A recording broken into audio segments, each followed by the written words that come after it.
बनारस की सुपरस्टार कलाकार गायिका सरोज सरगम जी बाबूजी गाना गावे रहीन, बड़ा लहाई गावत रहीन। कहिया सी गज की मोरे रुमलिया, 80 गज की मोरे रुमलिया, कहाँ बिसरैला है बाला।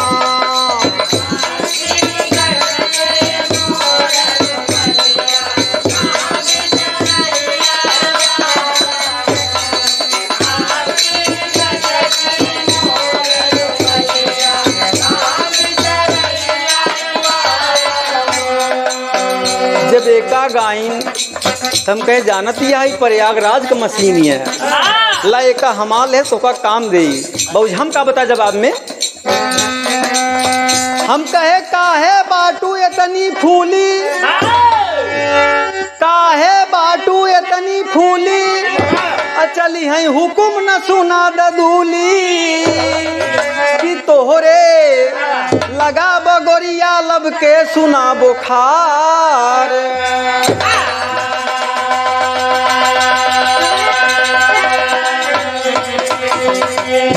हमके जान लगाई के ये कल है तो काम दे सुना बतावत है का कहे बाबूजी। अरे कजरिया खेल जईबू भौजी, उनकर बियाह अपने हिया भवा हमके सुना हमार ले जाए का। अरे कजरिया खेल जईबू भौजी, अरे लड़का मिला छबीला मारू खूब नजरिया, कजरिया खेल जईबू भौजी।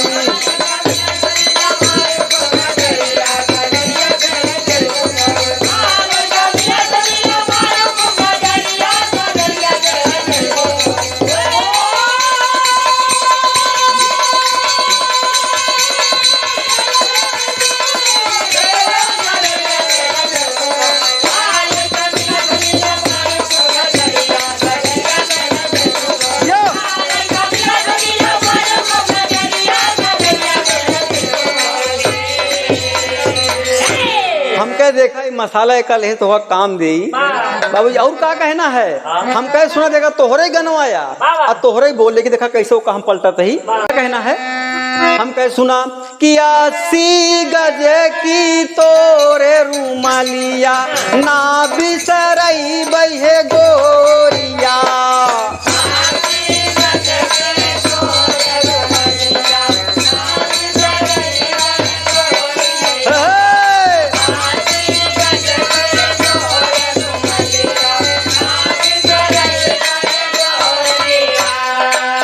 हम कहे सुना सोना हमारे चांदी हमारे सगरौ गहनवा हमारे यो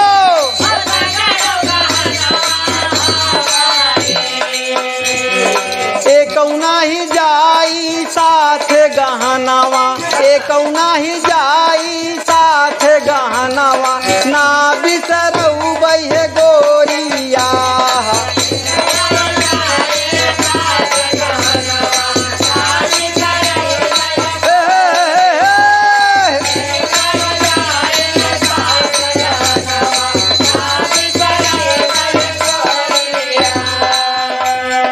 हम कहे और सुना और के दुनिया में बाइकल हेजा भैया हमारे भौजी हमारे बाबू मयानवा हमारे हो बाबू मयानवा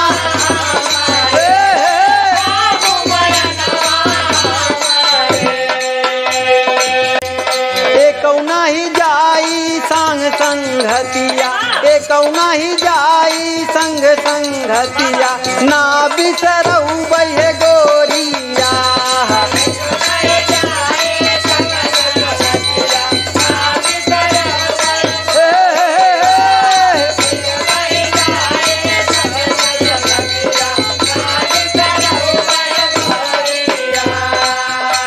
हम कहे एक जान ला जो दुनिया में आई है तो साथे बहुत हैं, माई यहाँ बाबू वहाँ भैया हैं, सब केहू वहाँ है, चलो कोई साथ नहीं जाने वाला है। और क्या कहना है खेतवा हमारे बिगहा हमारे ऊंची अटरिया हमारे हो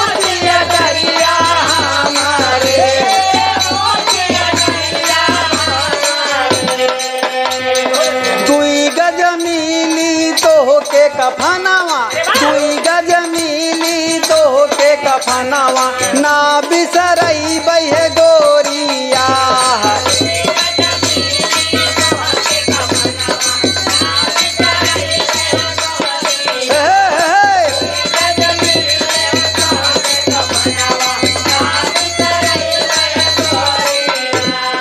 आसी गज की तोरे रुमलिया, आसी गज की तोरे रुमलिया, ना बिसरई बहे गोरिया।